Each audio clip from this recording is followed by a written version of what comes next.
A 77-year-old man had enough of climate activists in Panama blocking the road. So he did what probably many people want to do in these situations and shot 2 of them dead.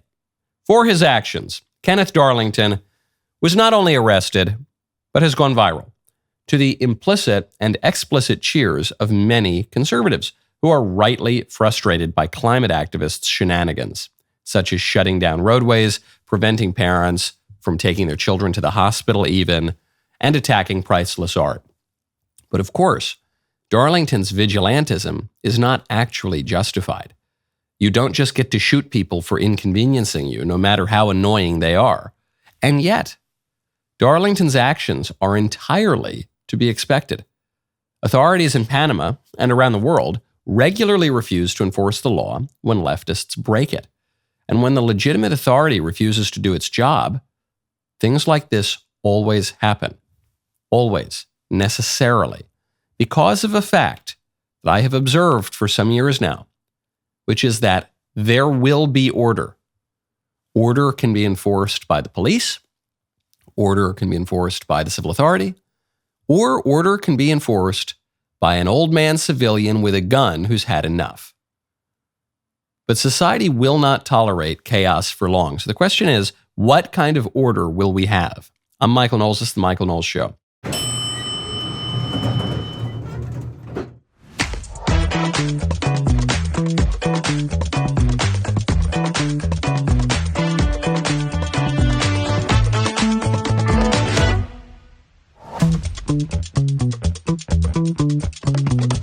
Welcome back to the show. This episode is brought to you by Good Ranchers. Claim your year of free meat, $15 off and free shipping with my code Knowles, Knowles, at goodranchers.com. That is goodranchers.com. Promo code Knowles today. Marsha Blackburn is going to subpoena the Epstein client list. We'll get to that in just a moment. Also, the father of Indi Gregory, this poor British baby that the British government is trying to kill, might be able to come on the show. The only reason he would not be able to come on the show is if he has to be in court for a last-minute plea to stop the British government from killing his child. So stay tuned for that. First, though, before we move on, speaking of killing, this guy, Kenneth Darlington, he's gone viral. That picture of him holding the gun out, the casing just flying right by his head. He's just had enough. It's gone totally viral. It's considered one of the hardest pictures ever taken, probably. And yet, while people feel that they're really rooting for this guy, obviously it's vigilantism. This is not really justified. Nobody was trying to rush their child to the hospital or anything like that. The climate activists are extremely annoying and breaking the law, but it doesn't necessarily give you the right to shoot them. The second observation I had about this whole fiasco is nobody really knows anything about this situation. A lot of people see this picture. They assume that it happened in America or in Europe. It didn't. It happened in Panama. They assume it's exactly the same group that's protesting the Van Gogh paintings, Just Stop Oil, and throwing soup on priceless artwork. But it's not. This has not just been going on for a day or 2 days in Panama. It's been going on for weeks. And the protest is over a new Panamanian policy for copper mining. So the environmental activists are protesting the large mining contract that will allow a Canada-based firm, First Quantum Minerals, to operate the largest pit copper mine ever in the region for at least 20 years. And so all of a sudden now, the protests seem less like some weirdo purple-haired hippie chick trying to shut down traffic and more a legitimate act of civil disobedience and a political protest against corruption, even more than against environmental policy. The roadblocks, by the way, have not just inconvenienced drivers. They've caused up to $80 million in daily losses to businesses. They've shut schools down for more than a week. So whether you deep down support this guy who shot the activists or whether you think, no, this is really bad, maybe I'm even on the activist side. To me, the most important observation here is how quickly we see a picture on the internet and we just jump to a conclusion without knowing anything. In this case, anything about the interaction between these two groups, but also anything about Panama, anything about this government policy. We don't know any of it at all. It reminds me of a great Tucker Carlson text that came up during that Dominion lawsuit against Fox News, which is Tucker said, I'm so tuned into the internet that I see some video of a right-winger beating up a left-winger or vice versa, and I just feel... I salivate, I just feel so excited by it. And he said, and that's a bad feeling to have. I shouldn't do that. It's almost like a type of pornography.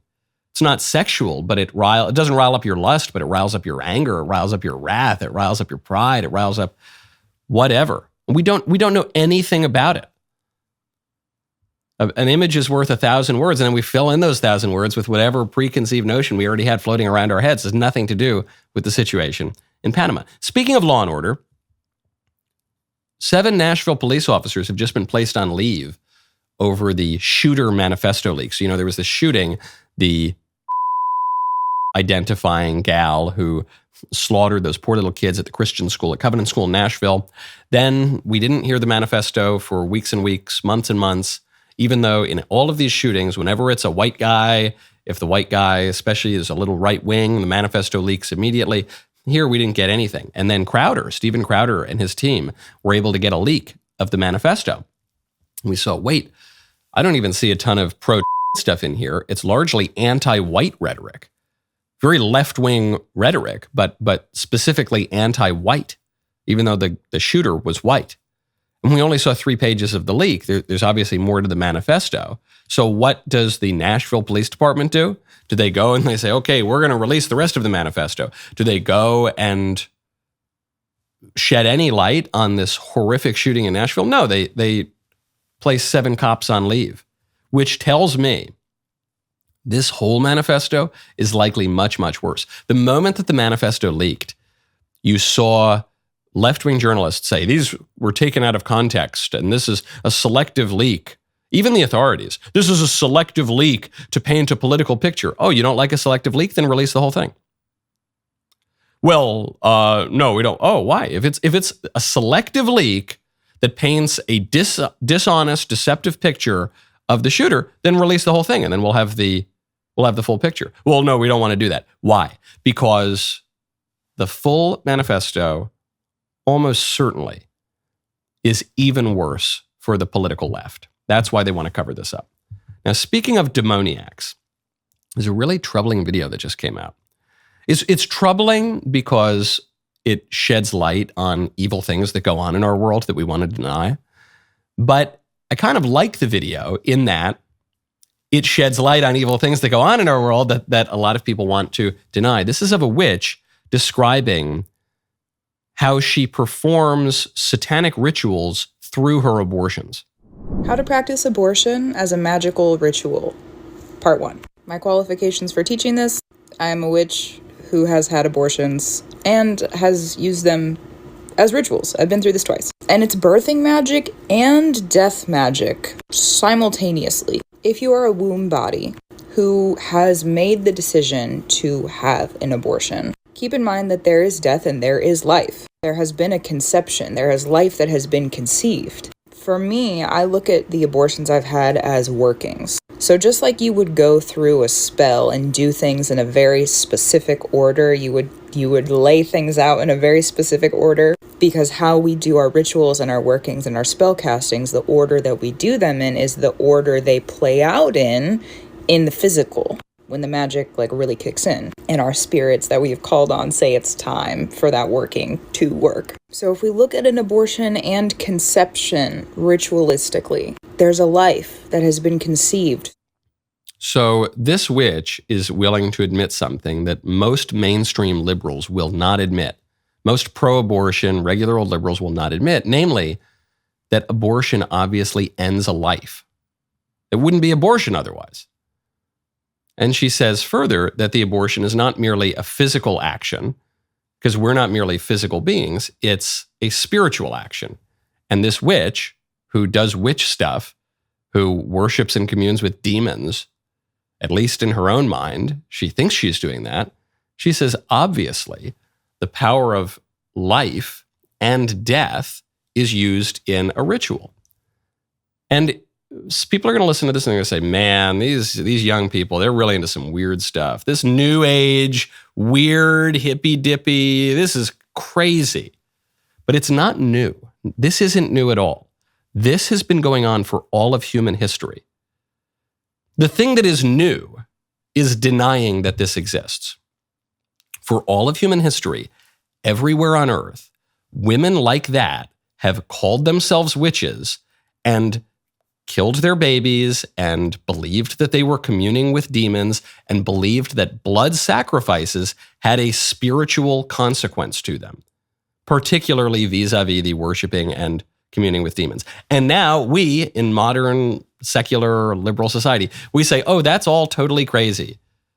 And yet, the people who are the most liberal in our liberal society, the people who are the most modern, liberated, feminist, all the isms that we exalt in our modern liberal society, they agree with the old view. They agree that there are such things as witches, there are such things as demons, that the physical world has a connection to the metaphysical world. There is such a thing as sacrifice, including blood sacrifice, including human sacrifice. For goodness sakes, this rapper Young Thug, who I guess is on trial for murder, his accomplice, when his accomplice was arrested performing a satanic ritual with a goat, sacrificing a goat. And there's now a big legal fight over whether or not that evidence can be admitted to the court because the defense is arguing that that would prejudice the jury. Yeah, I think satanic rituals might prejudice the jury. This woman, though, is shedding light on something that we all seem to have forgotten. So my question, I remember one time I was interviewing a Fox News host on radio when he was promoting a book, and the book was about witch trials. You know, he said, there's a political witch hunt going on today. And his pitch for the book was, well, the first thing about witch hunts that we need to remember is there's no such thing as witches. And I said, oh, no, of course there are witches. At least I said that in my head. I let him get his book pitch out. But that's what I said to myself. I said, no, of course there are. Which is more likely that everyone for all of human history until about, 50 or 100 years ago, specifically in the West, that everyone for all of human history, people who believed in witches and devils and demons, and more importantly, who believed in God and angels and grace, everyone for all of human history everywhere on earth, other than us recently, they were totally wrong and we just happened to be right. Or vice versa. Who do you think is more deluded? This witchy lady talking about how she sacrificed her children to the devil? Or the purple-haired feminist atheist marching in the street saying, my body, my choice, a pregnancy is not alive, this is just a healthcare procedure, and a human is just a clump of cells. Who do you think is more likely to be correct? We got to talk about these things. When you want to talk, you got to check out Pure Talk. Right now, go to puretalk.com/Knowles. Today is Veterans Day. Our friends over at Pure Talk have been working toward alleviating $10 million in veteran debt. Thanks to your support, they are over 90% to that goal today. Think about this. The U.S. military is made up of 100% volunteers. These are men and women who willingly sacrifice everything they have for this country. When they are done serving, they return home to a tight job market and outrageous living expenses. That is why I am so happy that a private company like Pure Talk has jumped in to help. When you switch to Pure Talk's lightning-fast 5G network, they will donate a portion of every new order to this noble cause. You can make a real difference just by choosing superior cell phone service. Pure Talk's plans start at just $20 a month, offering unlimited talk, text, more data, and a mobile hotspot. Just go to puretalk.com/Knowles, Knowles, to make the switch. Let's rally together. Let's show our unwavering support for our veterans. Visit puretalk.com/Knowles, Knowles. Switch to Pure Talk today. It's the right move. It is the American way. puretalk.com/Knowles.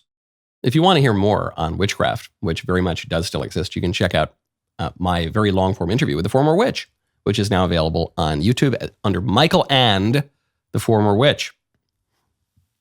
Now, speaking of mistreating children, big news out of The Simpsons. Did you know that The Simpsons is still on the air?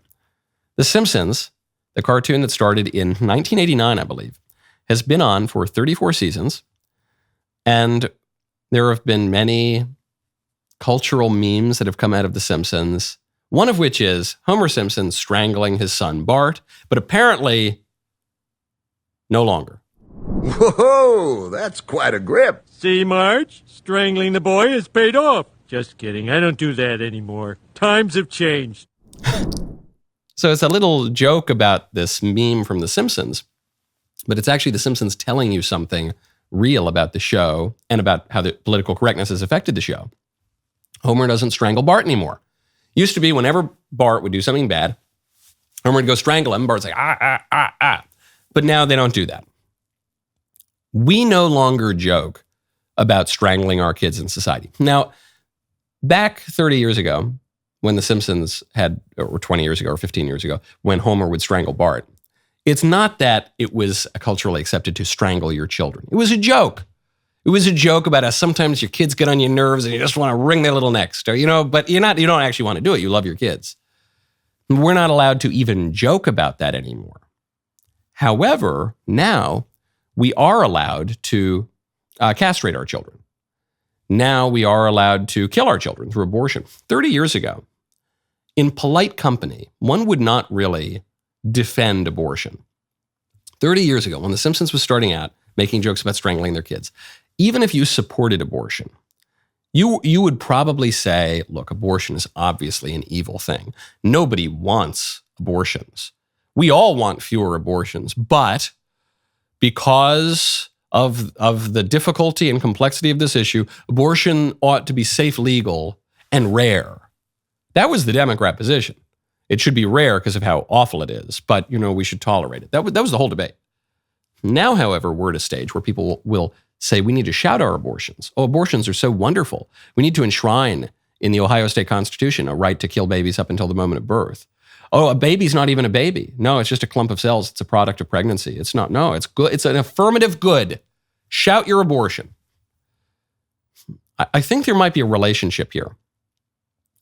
As society gets more finicky, as society gets a little more precious about the things we're allowed to joke about, we seem to become more barrack in the things that we're allowed to do. Maybe that's why we can't joke about it anymore. It's too real. The fact that we, with the affirmation of our society all the way up to and including the President of the United States, now celebrate castrating our children, mutilating our children, reducing our children's life expectancy, killing our children even. Now that we actually do that, maybe it's that the jokes are too real. Maybe we don't cut out the jokes because we've become a kindler, gentler society. Maybe we cut out the jokes for precisely the opposite reason. Now, speaking of minors, my senator here in the state of Tennessee, the great Marsha Blackburn, has just announced something that I think a lot of, not just conservatives, normal people have been waiting for years. And that is, she's going to try to get the Epstein client list. Since we're in the business of issuing subpoenas now, here are a few more that I've filed. A subpoena to Jeffrey Epstein's estate to provide the flight logs for his private plane, given the numerous allegations of human trafficking and sexual abuse surrounding Mr. Epstein. I think it is very important that we identify everybody that was on that plane and how many trips they took on that plane and the destinations to which they arrived. Of course, that's great. Love that Marsha's doing this. One of the great senators in Washington, D.C. Why has this taken so long? Can you believe this? I remember the Jeffrey Epstein story from 2015. 2014, maybe. I've been hearing about Jeffrey Epstein. He was still a free man at that point. And then finally they arrest him. Then what happened? Oh, then whoopsie daisy, the jail camera went out and a mustachioed Hillary Clinton showed up and wrung his little neck. Speaking of wringing one's little neck. And then we just never heard anything. The Department of Justice has spent the last couple of years trying to spy on Catholic churches, arresting pro-life parents of 6 and 7 for peacefully demonstrating outside of abortion clinics and exposing the horrors of abortion, have called parents akin to domestic terrorists for wanting to have some say over their kids' curriculum, not have their kids be taught weird grooming or porno stuff in elementary school classrooms. DOJ has been really focused on that.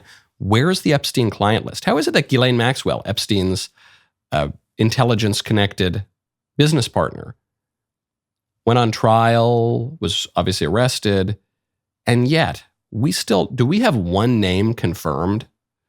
We know some of the people who were on the plane, but do we have it? No.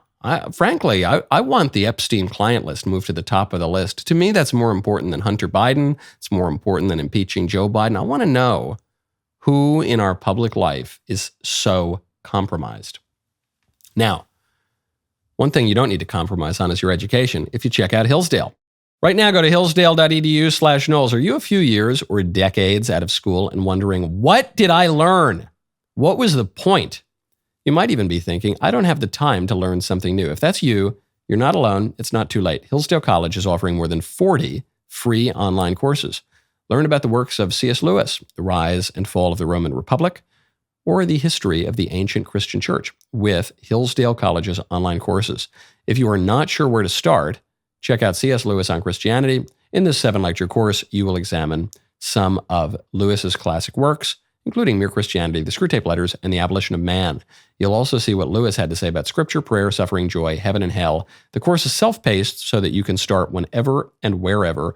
Enroll now in C.S. Lewis on Christianity to discover Lewis's core lessons on Christianity and how to apply faith to your life. Go to hillsdale.edu/Knowles, Knowles, to enroll. There's no cost. It's easy to get started. hillsdale.edu/Knowles, hillsdale.edu/Knowles. My favorite comment yesterday is from the Chicken Lord 9617, who says, can't wait for Michael's favorite comment to be one of the many saying, Knowles is wrong, Vivek crushed it completely. Well, hold on. I think I pointed that out. I think I said immediately, Vivek gave the most brilliant performance of the debate. He had a little bit of a low point when he took a hit on Nikki Haley for her daughter using TikTok, because Nikki was then able to turn that around and say, stop attacking my daughter.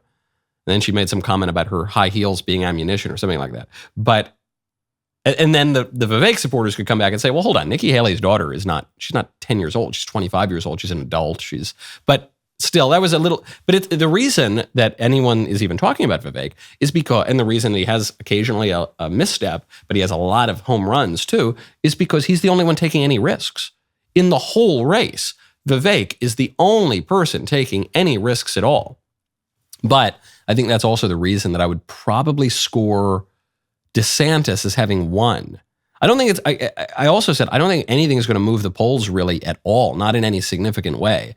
But I think DeSantis gave the kind of performance that Joe Biden gave during the debates in 2020, which is not the most brilliant, not the most exciting, but just totally serviceable, very competent, mainstream answers, succinct to the point. So the only difference there is in 2020, the Democrat debates mattered. They were consequential for who got the nomination. In this case, the Republican frontrunner, who's leading by 44 points, between 44 and 56 points, taking into account everyone on that stage, he wasn't there. So, the undercard is competing, it would seem, for something else. We now have to get to my guest. I'm very pleased to hear that the father of Indi, Gregory, this poor child who is facing death because the British government is attempting to kill the child, even contrary to what the government of Italy and what the Vatican are offering, which is citizenship and treatment at the hospital Bambino Gesù. We have him on the line. He's not in court right now. This should be an international scandal, but because we've heard this story now every 6 months, at least every year, specifically out of the United Kingdom, we've become callous to it. And the story is that a baby faces medical problems, and the parents of the baby want to treat the baby and want to help the baby and want to keep the baby alive. And the psychopaths running the UK government and health system, and more broadly who run the health systems in the West, want to kill the child because they now view death as treatment. Mr. Gregory, thank you for coming on the show. Thank you. Thank you for having me. So sorry about everything you're going through. It's horrific. The health problems of your child are obviously horrific in themselves. I pray to God I never have to go through anything like that. It's the greatest fear any parent has. And then on top of that, your government will not permit you to treat your child or keep your child alive. And on top of that, the UK government will not allow the government of Italy, which gave your child citizenship, will not allow the Pope, will not allow the Vicar of Christ on earth to help treat your child. They simply want to kill your baby. Yeah. Tell us what's happening. We're just absolutely disgusted. I'm embarrassed to be British at the minute. We've got another country offering to pay for the treatment, and they're blocking her from going to Italy. They're blocking her for coming home to get extubation. It's just so cruel and inhumane. We just don't understand. Where does the case stand now? I know I really appreciate your making time. I know you've got a lot of other things on your mind. I know that there was a chance you were going to be in court this morning or this afternoon by your time. So where does it all stand? There's a court hearing going off now. It's online, virtual. But I've just had to pop out to get my daughter from school and then go back to the hospital and then join again. But yeah, this appeal is to do with where Indi, they're trying to block Indi from coming home. They're trying to say she can only go to a hospice or the hospital to have a treatment withdrawn. So they've blocked us from going to Italy, and now they're trying to block us from taking her home. It's just cruel. Is there any hope at this point that you will be able to bring your baby to Italy for treatment at the Bambino Gesù Hospital, or is that completely off the table? I know the Italians are doing as much as they can in the background, and we're just hoping that something will come of it, like at any point. It's for the UK government and the Italian government to come to some sort of agreement. That's what we're hoping for. Now, short of that, you'd like to take your daughter home, of course. You know, you don't want to ship your daughter off to a hospice to just be neglected, officially neglected by the UK medical system. So what is their argument? Why won't they allow you to take your own daughter home if you know, things are going to go south, as I suppose they will for all of us eventually, but if this is really her time, well, why won't they let her have her final moments in her home with her family who love her, rather than in some clinical UK institution? It was in the original court order that we could choose for her to come home. I think when they found out about Italy, I think they got scared and are trying to block us from taking her home, because they're probably scared that we're going to jump on a plane or something and go over there. That's what it feels like. Of course. I should have realized that, because I couldn't figure out. I said, it just seems so needlessly cruel to say you can't even take your own daughter home if she is going to die. You can't. But right, because they don't want you to flee to go get medical treatment from Italy and the Pope from the Vatican. Though now your daughter is officially an Italian citizen. Do I have that right? Yeah, that's right. Yeah, exactly. As a parent in the UK, you've got, when you go to the courts, you've got no rights. You've set up to fail. Everybody's against you. My daughter's not brain dead. She's moving. She's breathing. She's alert. There's children in America with the same disease who's 9. I've been talking to the parents of them. It's all down to money. It's all down to cost and resources in the UK. So that's what this is. It's not that, you know, your daughter would just die immediately or anything like that. It's not what they're saying, which is that, she's in this horrific kind of pain, and it's whatever euthanasia, quote unquote, arguments that they make. It's rather that it's a socialist healthcare system. They've got a finite amount of money, and they just don't want to spend the money to keep your daughter alive. They don't think she's worth the cost because she's potentially got a shorter life. But nobody knows when they're going to pass away. So they're not God. They shouldn't play this. They shouldn't play God. I first covered the story on the show yesterday, and the thing that makes me it's not, the thing that makes me angriest is what they're doing to your daughter. The thing that makes me second angriest is that I see what they're thinking. I see what the judge is thinking. I see what the UK government is thinking. I see their logic. The problem is their premises are wrong. And the premises are wrong for exactly the reason you just said. Because they're saying, look, she's going to die eventually. Yeah, you're going to die eventually too. I'm going to die eventually too. You don't know when you're going to die. Maybe you'll die in 50 years. Maybe you'll go get hit by a bus tomorrow. Does that mean that we're going to stop feeding you today? Does that mean that we're going to stop giving you basic medical care? It's just so... Yeah. It's just a culture of death that is so shocking that when it happened the first couple of times, it was an international scandal. Now, the biggest scandal is that it's not an international scandal, that not nearly enough people are talking about this egregious injustice that your government, a supposedly civilized government, is doing to you and your family and your daughter. I know. It's disgraceful. It's like everyone in the UK is just not aware of what's happening around them. And you've got another country, Italy, who are doing everything they can. And Indi wasn't even Italian. She's got an Italian citizenship now, but that country's doing everything they can to help. So why can't my country help? Why can't they come to some sort of agreements? Why can't my country help? Why can't my country help my own daughter? Can you imagine? That phrase is such an indictment of what has happened to the medical system and the whole political order in these countries. I know that you're extremely busy, Mr. Gregory, so I'm going to let you go.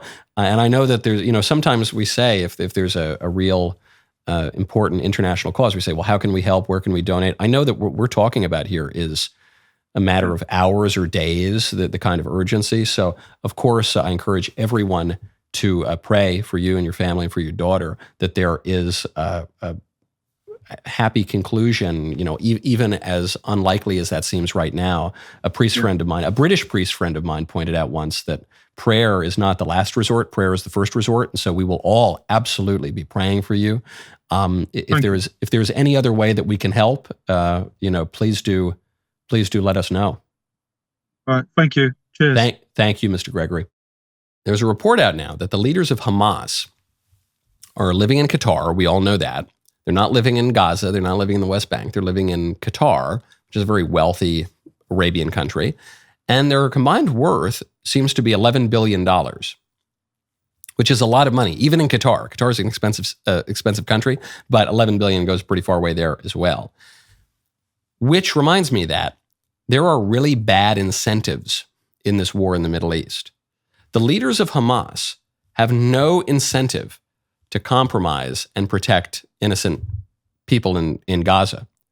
I am not one of those on the right, and there are many of them, but I'm not one of those calling for just completely glassing Gaza or completely running roughshod over the Palestinian territories.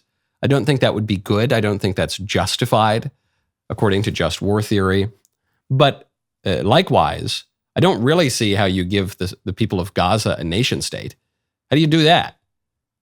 They're run by Hamas, and Hamas doesn't want a nation state. That's going to end the grift.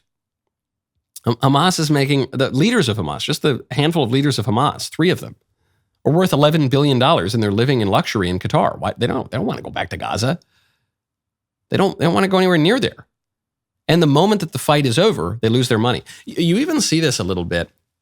I'll bring it to the home front with pro-life activism. When the Roe v. Wade license to abortion was overruled in Dobbs, I jumped for joy. I didn't think it would happen in my lifetime. I was so excited. A lot of pro-lifers were very, very excited. But I think there were a lot of Republican politicians who were not excited. I bet there were even Republican politicians who called themselves pro-life who were upset at the Dobbs decision. Because back when Roe v. Wade was the law of the land, the Republican politicians could say, we're totally pro-life, but there's nothing we can do. But we got to work to get Roe v. Wade overruled, so you got to give us a lot of money. That's right, just donate now another $10 million, and we'll probably overrule Roe v. Wade. And then it never happened for 49 years. They got to raise a lot of money. They got to seem like they had real moral high ground. They didn't have to do any actual work.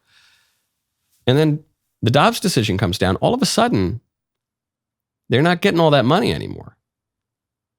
All of a sudden, the pro-life gravy train gets cut off for some of those Republican politicians. And then, worse for them, now they actually have to take a stand. Now they actually have to vote on pro-life legislation in some cases. Now they actually have to articulate a defense of life. Now yikes, that might even hurt their donations further with some of the moderates and they're just squishes and liberals. Ooh, yikes. Real perverse incentives. I think, by the way, that dynamic of perverse incentives might help explain why the conservatives have fumbled on a lot of these recent referenda on the abortion issue. And they've just let the left run with the issue. Because I don't think it's just that public opinion suddenly changed and everyone supports abortion. Can't help but notice these pro-abortion referenda were written in a really calculated way that was persuasive even to some people in the middle and used language that conservatives love, like small government and freedom and personal choice and all the rest of it. And the pro-life conservative Republican politicians were basically nowhere to be found. They've got to get their sea legs again. They haven't had to actually fight on this issue. The activists on the ground have, and a handful of elected Republicans have. But the ones who just kind of check the box, oh yeah, I'm pro-life. Yeah, give me your checks, pro-lifers. Yeah, I'm sure I'm pro-life. They haven't had to actually fight on the issue in almost 50 years. And now I'm very excited to say, finally, we arrive at my favorite time of the week when I get to hear from you in the mailbag. The mailbag is sponsored by Pure Talk. Go to puretalk.com/Knowles, Knowles, today. Hey, Smokey Mike, here's a little story for you. 3 of the world's greatest spies all get caught at the exact same time. One French, the other English, and the last Italian. The Frenchman has his hands tied and is taken away to be tortured. He lasts 2 hours before he cracks and is taken back to the cell. Next, the Englishman has his hands tied and is taken away to be tortured. He lasted for 4 hours before giving his secrets. Lastly, the Italian has his hands tied and is taken away to be tortured. He lasts for 11 hours until the torturer gives up. When he gets back to the cell, the Frenchman and the Englishman ask him, "How did you last so long?" He said, "I wanted to give up after 10 minutes, but I couldn't get my hands unstuck."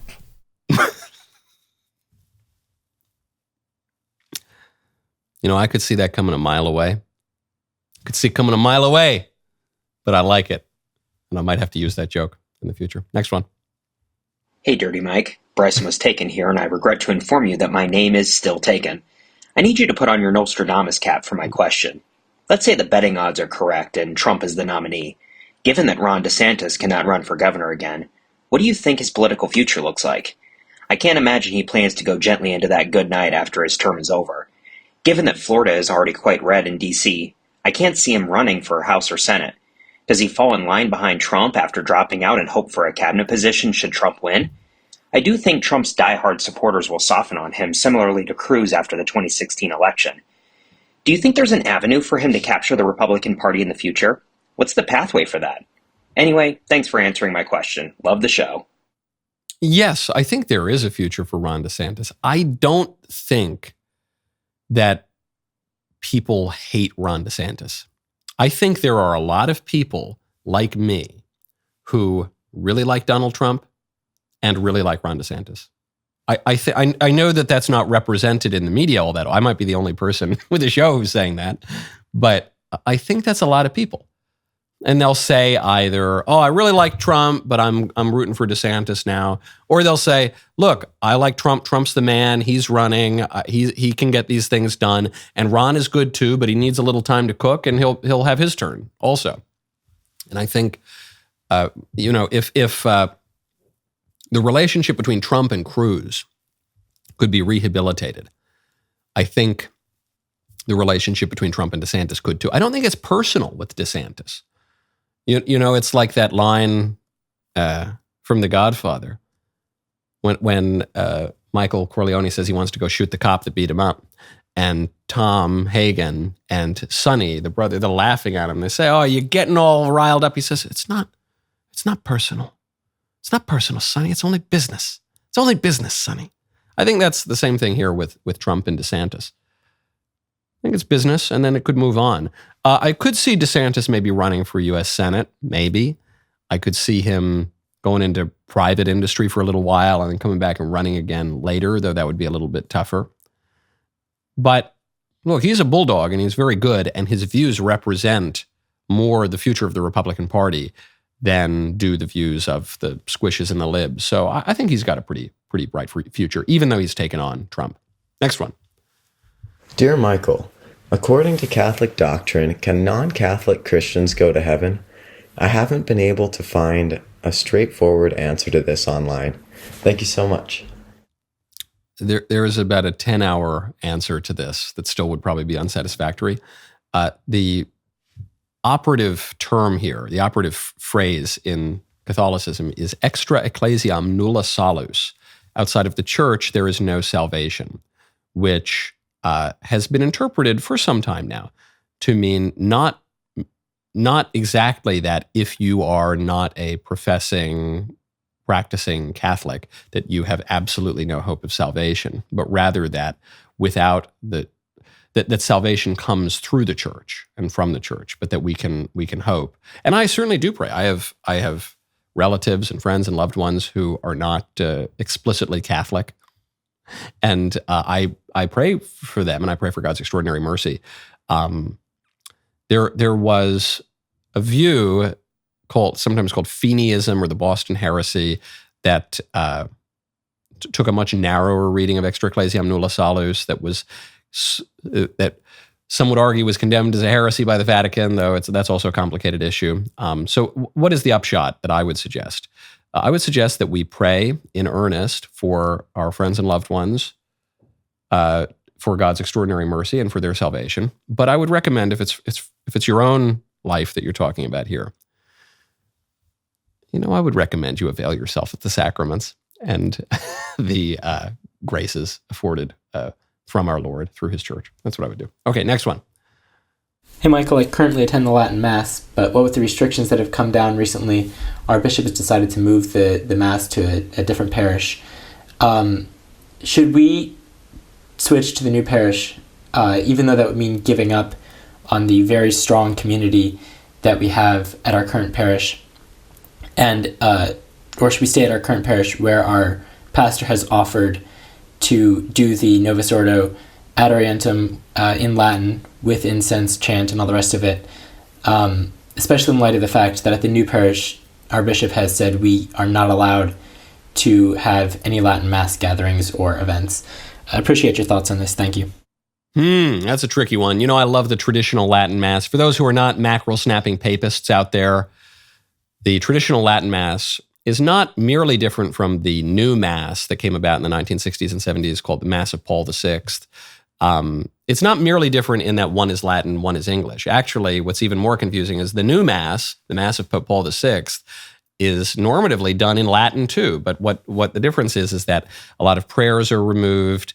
Very often the priest is facing away from the altar and facing toward the people, and there's some hippie stuff that kind of snuck in. And so it just doesn't seem as reverent, and it's not as full, and it's not the Mass of the Ages that endured basically without change for 1,400 years at least, and has some roots going back much further even than that. So if it were me, I'd probably go to the Latin Mass, the traditional Latin Mass parish. I've attended many Reverend Novus Ordo Masses. I'm not saying that that's not valid or anything like that. I still attend them sometimes. Great priests who do that. Sometimes it's nice to work within the system to try to change it and bring it back to sanity and reverence and tradition. I would defer to your own prudence there. But if it were me, I guess I'd probably go to the TLM pair. I just think the traditional Latin Mass is just so beautiful, so incomparably beautiful and reverent and proper.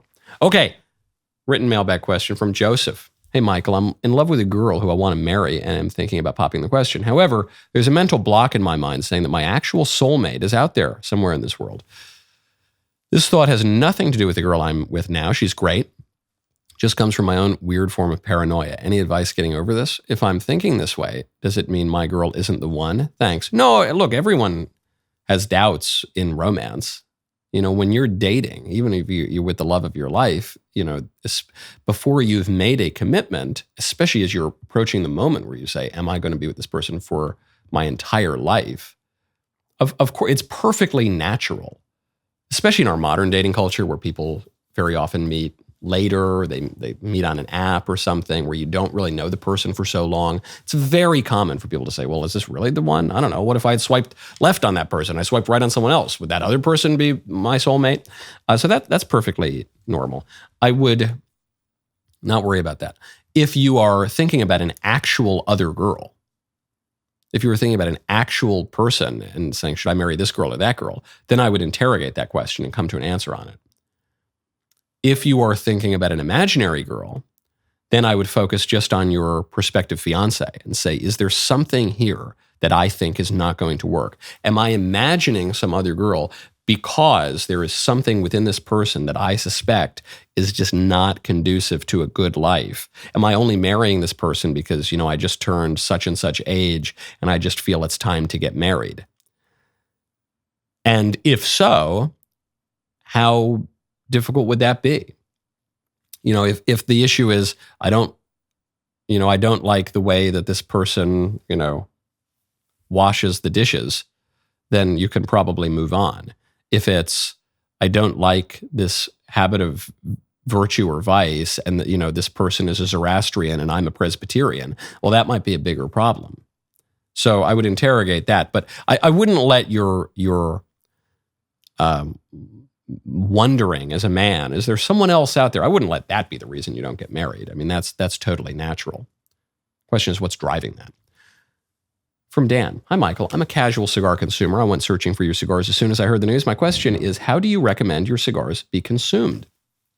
Cut or punch? V-cut or straight? Matches or lighters? Details, Michael, please. As a true connoisseur of cigars, I seek your advice. I have a pack of 5 Dawn Robustos arriving soon. Oh, good. Congratulations. I'm glad you were able to get some. I want to enjoy them to the fullest. Keep doing the Lord's work. Thanks. What I would do, especially for the Dawn Robustos, let me see if I have do I have a cutter on me? Of course I do. I would use a V cut. I'm sorry. Don't listen to that. This kind of looks like a V, but this is a guillotine cut. There you go. Just a little. I would use a double blade guillotine cut if I were to use any lighter at all. I don't really like V cuts all that much. Sometimes on a torpedo you can use a V cut. It's not my favorite. Even on a torpedo cigar, I usually use a straight cut. I don't really use punches all that much. Sometimes if it's a little Corona cigar, I will. But if you have too small a little punch on too big a ring gauge, then it's gonna mess up the taste and it might be a little too strong. The real cigar guys either bite it off or use their fingers. Sometimes I use my finger if I don't have a cut. I don't usually use my teeth, but a straight cut, and make sure that the cut is smaller than the ring gauge of the cigar. Not too small, but not. People mostly cut off too much. From Colby. Dear Mr. Knowles, one of the biggest value changes I've come to recognize in life is how society values sex now. Back then in the good old days, sex was kept sacred, and even if there was prostitution, it wasn't as common today as it is with OnlyFans and pornography access. So in your opinion, what do you believe is the cause of young men falling prey to pornography, like myself, and women turning to online prostitution as a source of income, even if they're married or mothers? Was it just the rise of feminism or the sexual revolution or something even deeper than that? I feel like there's a deeper cause to this sad reality we live in, and I wanted to get your views on the subject at hand. Hope your analysis leaves me speechless. Well, the cause is, there are many causes. Thank you. Going back many centuries. The cause is theological liberalism, to begin with. Theological liberalism, which loosens up the faith, which has animated our civilization. Why is it bad to sleep around? Why is it bad to not have sexual morals? Why is it bad to look at porn? It's bad because God says so, because the very moral order is ordered against it. That used to inform the state. Even in private faith, theological liberalism has created schisms and dissensions and sects and all sorts of problems that have led to a radical skepticism that says, well, we can't really know religious truth. There's no real authority that could tell us religious truth. So that's the first problem. Then the theological liberalism becomes a political liberalism that suggests all sorts of crazy things, such as a firm line of separation between church and state, whatever that even means, or which suggests that we can't legislate morality, which is a completely meaningless statement, and it runs against everything we've ever known about political philosophy. And it creates a skepticism and a secularism that leads to the rise of all sorts of crazy ideologies like feminism and all the rest of it, LGBTism, and ultimately a kind of selfishness that says that the state is not about the common good and being ordered toward a good which is conducive to all of our flourishing, but rather that the purpose of the state is just to protect my supposed right to do whatever I want, even if it's disordered and degenerate. So that's a short answer. There's much more to be said on the subject, but the rest of the show continues now. You don't want to miss it. Become a member. Use code Knowles, Knowles, at checkout for 2 months free on all annual plans.